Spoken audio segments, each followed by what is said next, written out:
Okay, we're going to run through setting up DHCP to load balance across two DCs using split scope. We're going to use Windows 2008 R2. The environment is a virtual test lab. We're going to use two DCs. Both DCs have the DHCP role installed. We're going to use IP address range 172.16.16.1 to 172.16.16.254, and we're going to split the scope between the ratio of 70-30. Then we're going to test the DHCP to see what happens when we stop the service on the first DC. Right, I've logged on to my first DC, and I'm going to open the DHCP.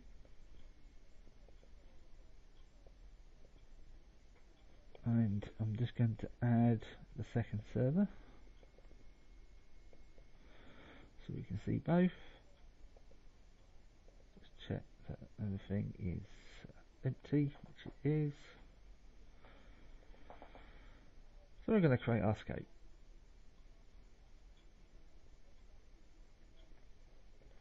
Select the IPv4.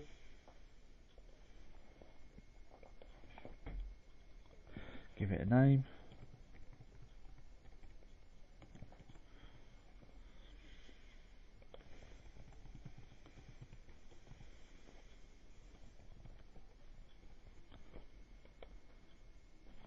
Add in our address range.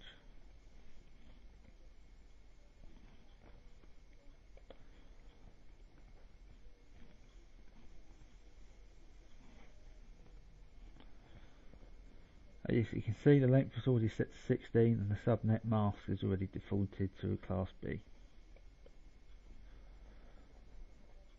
What I am already going to set a small exclusion, which I like to do for my test servers.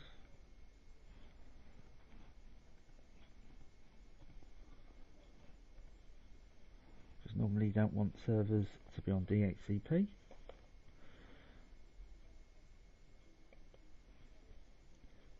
And I always tend to change the lease time down to 3 days from 8.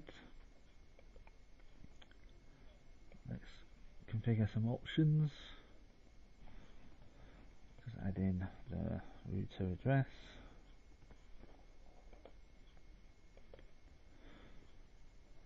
Remove that loopback address from DNS. Next, not using NetBIOS. We want to activate that. Okay, we've set up our scope. As you can see, there's still nothing on the second server. So we right click and go to Advanced, hit the split scope, go through the split scope configuration wizard. Let's pick my authorized DHCP servers, and there you go, NYC DC2's there. Now we're going to adjust the sliding bar to adjust the ratio. I want 70-30. That's great. As you can see, it automatically sets the IP address range. Next.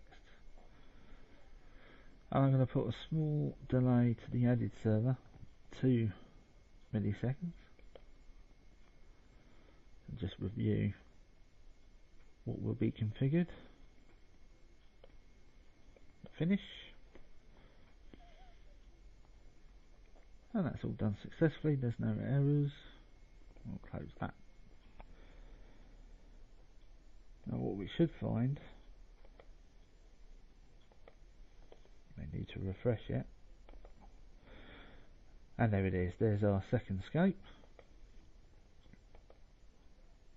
or split scope I rather should say. Address pool, got an exclusion, it's automatically set from 1 to 177, so it's going to release 178 onwards all the way to 254. And now I've got 2 exclusions the other half on the first one. So we split the scope between the two servers. Now we're going to test whether it works, but before that we just make sure everything is activated. As you can see on the second one it's not, so we better do that.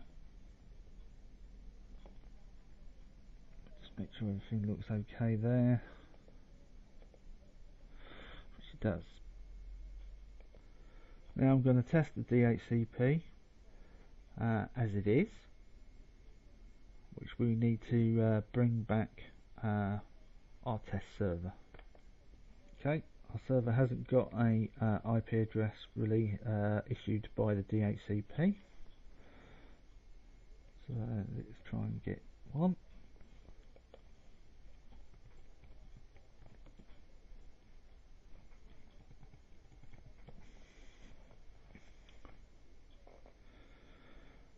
And there you go, already that's got an IP address from our second server. Let's do IP config all here.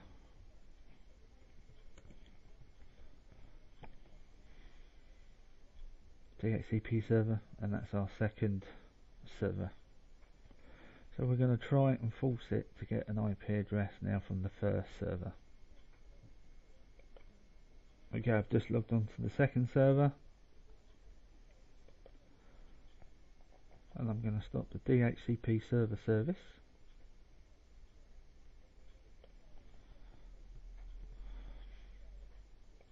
Like so.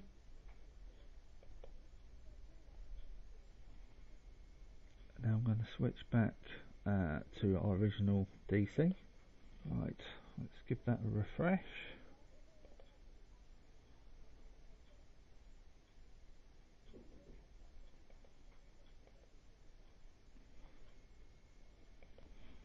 Starting to get some red X's, which is fine because we've stopped the service. So we should not now get an IP address from DC2.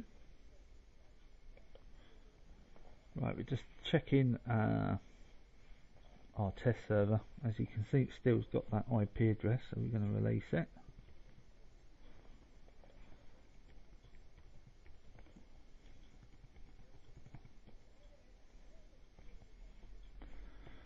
Let's try to renew it.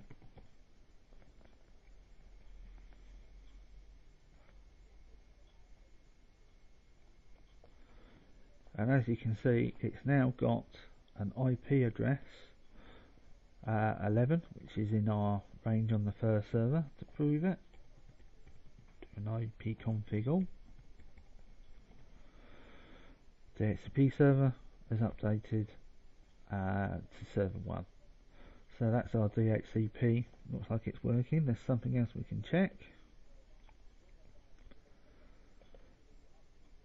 We go into the DHCP on our first server, and you can see the lease has been issued and it will expire on the 10th of the 7th.